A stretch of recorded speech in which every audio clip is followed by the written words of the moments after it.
Look at number 47. What's Grandpa gonna do? Gum us to death? Daniel Holt, 70 years old. Retired. Calloused hands. A hearing aid in his left ear. He drove 3 hours to get here. The tryout yard was full of men half his age, thick necks, tattoos, chests like refrigerators. When Daniel signed the registration sheet, the guy behind the table looked up and actually laughed. Asterisk, sir, you sure you're in the right place? Asterisk. Daniel didn't answer. Just took his number, 47, and found a spot near the fence. The other candidates were filming each other. Trash talking. One of them, the biggest one, a 24-year-old named Cody, pointed at Daniel and said something that made the whole group erupt. Daniel watched quietly. He'd been watching quietly his whole life. What none of them knew, what nobody in that yard knew, was who Daniel Holt used to be. If you're enjoying this video, please like and subscribe, leave a comment and tell us where you're watching from. Daniel Holt woke up at 5 a.m. every morning out of habit. Not an alarm. Just muscle memory from 40 years of doing it. He lived alone in a 2-bedroom house in Boise, Idaho. The second bedroom had a single photograph on the wall, a younger Daniel in full military dress uniform, standing straight as a flagpole, surrounded by men who looked at him like he was made of something different than the rest of the world. That was 1987. Now the kitchen sink leaked. His truck needed new brakes. And his daughter Rachel hadn't called in 6 weeks. He didn't blame her. After her mother passed, the silence between them had grown into something neither of them knew how to cross anymore. Daniel wasn't bitter. He was just still. The bodyguard posting had come through a veterans job board. Executive protection firm. Seattle-based. They needed one senior field operative, someone with composure under pressure. Someone who had seen real chaos and didn't flinch. The pay would cover Rachel's student loans. He printed the application, filled it in by hand, and drove 3 hours without telling a single person where he was going. The tryout facility was a converted warehouse on the edge of Tacoma. 43 candidates. All of them younger. Most of them louder. The firm's lead recruiter was a man named Brett Calloway, mid-30s, pressed shirt, the kind of confidence that comes from never having been truly tested. He stood at the front with a clipboard and scanned the yard like he was already bored. When Daniel stepped forward to check in, Brett's pen stopped moving. Asterisk age? Asterisk. Asterisk 67. Asterisk. A beat of silence. Then Brett wrote something down and circled it twice. Cody Marsh was the favorite. Everyone could see it. 6'4", 240 pounds, former college linebacker. He'd already done 2 laps of the yard just to make sure everyone watched. When he spotted Daniel stretching quietly near the back fence, he nudged the guy next to him. Asterisk, who brought their grandfather? Asterisk. The laughter spread fast.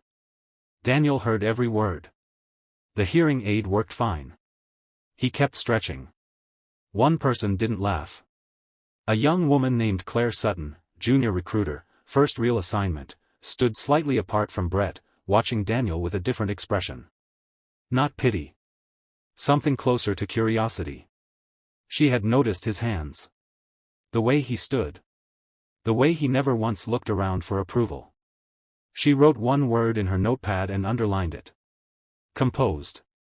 The first elimination round was a stress response drill. Brett explained the rules with the energy of someone who enjoyed watching people fail. Each candidate would be ambushed from 3 directions simultaneously, padded attackers, no warning, no pattern. The scoring was simple. Stay on your feet. Neutralize the threat. Don't panic. Most candidates lasted between 20 and 40 seconds. Cody Marsh lasted 58. The yard erupted. He beat his chest twice and pointed at Daniel like it was already over. Daniel was called last. He walked to the center of the mat slowly. Adjusted his hearing aid. Rolled his left shoulder once, an old injury, visibly stiff. Someone near the back actually groaned with second-hand embarrassment. Brett looked at his clipboard. Asterisk, you can withdraw at any point, sir. No shame in it. Asterisk. Start the clock, Daniel said. The first attacker came from the left. Daniel didn't move until the last possible half-second, then redirected the momentum with a single pivot, using the attacker's own weight against him. No wasted energy. No drama. The second came from behind. Gone in 4 seconds. Flat on his back before he understood what happened. The third charged straight on, the biggest of the three, clearly instructed to go full pressure. Daniel stepped inside the charge, applied 2 precise points of contact, and the man was on the ground making a sound like air leaving a tire. Total time, 9 seconds. The yard went completely silent. Cody Marsh stopped smiling. Claire Sutton looked down at her notepad. Crossed out what she'd written earlier. Wrote something new. Who is this man? Brett called a recess. He pulled Claire aside and spoke in a low voice. Asterisk, we can't put a 67-year-old in front of a client. It looks bad. Asterisk. He just dropped 3 men in 9 seconds, Claire said. It looks bad, Brett repeated. Daniel sat on a bench and drank water from a plastic bottle. Cody walked over, different energy now. Quieter. He sat down uninvited. Asterisk, where'd you learn that? Asterisk. Daniel looked at him evenly. Asterisk, Secret Service. 18 years. Then private contract work in places you've never heard of. Asterisk, he took another sip. Asterisk, I retired because I wanted to. Not because I had to. Asterisk. Cody didn't say anything for a long moment. I'm sorry about earlier, he said finally. Daniel nodded once. That was enough. Claire went around Brett entirely. She called the firm's founder directly, a retired federal marshal named George Paulson, and described what she'd witnessed, word for word. George arrived within the hour. He watched the security footage from the drill twice.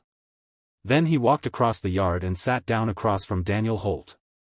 I know who you are, George said quietly. Asterisk, I should have recognized the name when the application came in. You protected Senator Walsh during the '94 Richmond threat. That was you. Asterisk. Daniel said nothing. Asterisk, why didn't you put that on the form? Asterisk. Wanted to earn it clean, Daniel said. George was quiet for a moment. Then he extended his hand. Asterisk, you're not a candidate, Daniel. You're the new senior training director. If you want it. Asterisk. Daniel called Rachel that night from the truck before he drove home. She picked up on the second ring. They talked for 2 hours. 6 months later, Daniel ran the firm's entire training program out of the Tacoma facility.